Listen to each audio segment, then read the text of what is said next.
So hello दोस्तों, मैं पीयूष कुमार वर्मा स्वागत करता हूं आप लोगों को अपने इस प्यारे से यूट्यूब चैनल पे। तो दोस्तों, आज हम अपने एक बिल्कुल नए से चैप्टर के साथ अपने इस क्लास को स्टार्ट करने वाले हैं, जो कि हमारा क्वाड्रेटिक इक्वेशन है, अलजेब्रा का सेकंड पार्ट। और एक बहुत इंपॉर्टेंट चैप्टर है और बहुत ही आसान चैप्टर है। अगर आप ध्यान से देखें तो क्वाड्रेटिक इक्वेशन में जनरली अगर हम लोग बात करें तो 2-3-4 टॉपिक ही ऐसे हैं जिन्हें हम लोग को समझना होता है।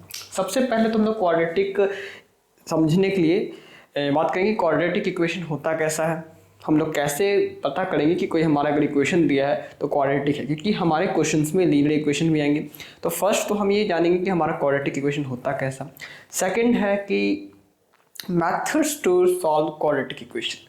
हमारे सिलेबस में सिर्फ 2 ही मैथड्स हम लोगों को पढ़ने हैं, मिडिल टर्म स्प्लिट जो कि फैक्टराइजेशन मैथड है, और सेकंड हमारा श्रीधराचार्य फार्मूला जिसे क्वाड्रेटिक फार्मूला भी कहते हैं।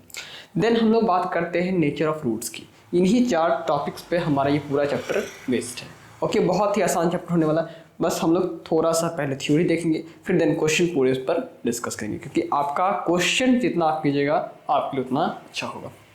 नाउ तो सबसे पहले हम बात करें क्वाड्रेटिक इक्वेशन की डेफिनेशन की, तो कहा गया है कि if p of x is a quadratic polynomial then p of x equal to 0 is said to be as a quadratic equation. Means अगर आपके पास कोई पॉलिनोमियल है, हम लोग पिछले चैप्टर्स में लीनियर इक्वेशन टू वेरिएबल्स में और पॉलिनोमियल्स के बारे में डिस्कस करके आ चुके हैं कि पॉलिनोमियल्स हमारा क्या होता है, हम लोग पॉलिनोमियल्स के बारे में डिस्कस करके आ चुके हैं कि हमारे पास तो quadratic polynomials, cubic polynomials, linear polynomial, इन सब पे हम लोग चर्चा किए थे कि अगर हमारा डिग्री 1 है तो हमारा लीनियर पॉलिनोमियल होगा, अगर डिग्री 2 है तो क्वाड्रेटिक पॉलिनोमियल होगा, डिग्री 3 है तो क्यूबिक पॉलिनोमियल होगा। तो उन्हीं में से एक हम लोग आज क्वाड्रेटिक पॉलिनोमियल्स की बात कर रहे थे कि अगर हमारा कोई पॉलिनोमियल क्वाड्रेटिक है, मीन्स अगर कोई हमारा पॉलिनोमियल ऐसा है दैट अगर p of x हम कुछ ऐसा क्वाड्रेटिक पॉलिनोमियल मानते हैं, जैसे 7x² प्लस 3x प्लस 8 और समथिंग, कुछ भी हो सकता है, फ्रैक्शन हो सकता है, ये सब हम लोग जानते हैं। अगर ये क्वाड्रेटिक पॉलिनोमियल है, ओके, तो क्वाड्रेटिक पॉलिनोमियल का क्या पहचान था, हम लोग ये पहले पढ़ चुके हैं कि उसका लीडिंग कोएफिशिएंट जो a है वो 0 नहीं होना चाहिए, इसका हाईएस्ट पावर मीन्स डिग्री 2 होना चाहिए, और बाकी हम लोग ने चर्चा किया था कि सब रियल नंबर्स होंगे, तो ये क्वाड्रेटिक पॉलिनोमियल है। देन हम कहा गया कि अगर ये क्वाड्रेटिक पॉलिनोमियल है तो p of x 0 कहने का मतलब है, p of x equal to 0 कहने का मतलब है 7x² plus 3x plus 8 equal to 0।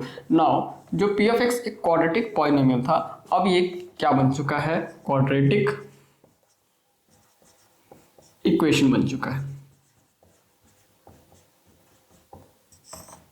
Okay, अब जैसे एक छोटा सा एग्जांपल देखिए, आपको कहा जाए, आपसे पूछ लिया जाए कि x plus 1/x equal to 0 equal to कुछ 1 ले लेते हैं, 0 की तो कोई दिक्कत नहीं है, वैसे इक्वल टू हम -1 ले लेते हैं। आपसे पूछा गया है कि क्या यह क्वाड्रेटिक इक्वेशन है या नहीं। ओके, तो कुछ बच्चे इसे एक नज़र में देखकर तो कहते हैं कि नहीं ये क्वाड्रेटिक इक्वेशन नहीं है, वो देखते ही नहीं कि क्या हमको समझ में आना चाहिए, वो बस उसमें ढूंढते हैं कि पावर 2 है या नहीं, वो 2 ढूंढते, जैसे क्वाड्रेटिक का नाम आता है वो 2 जाके ढूंढते हैं, और उनका यहाँ 2 मिलता नहीं है, तो कहते हैं कि लीनियर पॉलिनोमियल है। बहुत गलत बात है। अब ध्यान से देखिए, यह अभी ये सही तरीके से लिखा हुआ नहीं है। अगर इसको हम सही से लिखने की कोशिश करें तो ये क्या हम एलसीएम लेकर लिख सकते हैं, हमारे इधर x² आएगा plus 1 equal to -1, x² plus 1 equal to -x, x² plus x plus 1 equal to 0।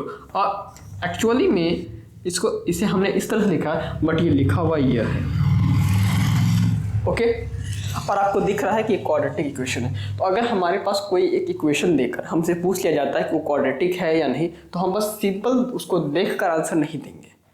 ठीक है, हमारा कहने का मतलब यही है कि आप उसको सॉल्व करके देखना पड़ेगा। थोड़ा सा आगे बढ़िए, थोड़ा सा 1-2 स्टेप कीजिए, देखिए पता चलेगा कि आपको लीनियर है या क्वाड्रेटिक है। अगर आपसे ऐसे क्वेश्चन पूछ लिया गया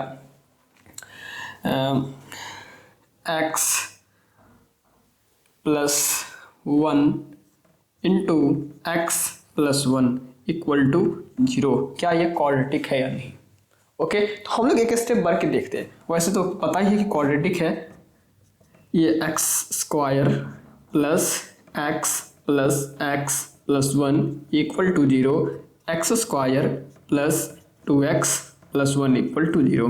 नाउ ये इस तरीके से लिखा हुआ है मतलब जिसे हमने इस तरह से लिखा है वो एक्चुअली में ऐसा दिखता है। ओके, तो हम लोग यहाँ से कह सकते हैं कि हमारा ये क्या है, एक क्वाड्रेटिक इक्वेशन है। ठीक है, तो इसने बातों का यही क्रक्स हमारे लिए है कि जब भी आपसे लीनियर क्वाड्रेटिक इक्वेशन का पूछा जाए कि क्वाड्रेटिक है या नहीं, हम उसको देख कर नहीं बतलाएंगे, हम उसको थोड़ा सा सॉल्व करेंगे तब आंसर देंगे कि ये क्वाड्रेटिक है या नहीं है। ओके, नेक्स्ट एक एग्जांपल और हम करके देख लेते हैं आपको।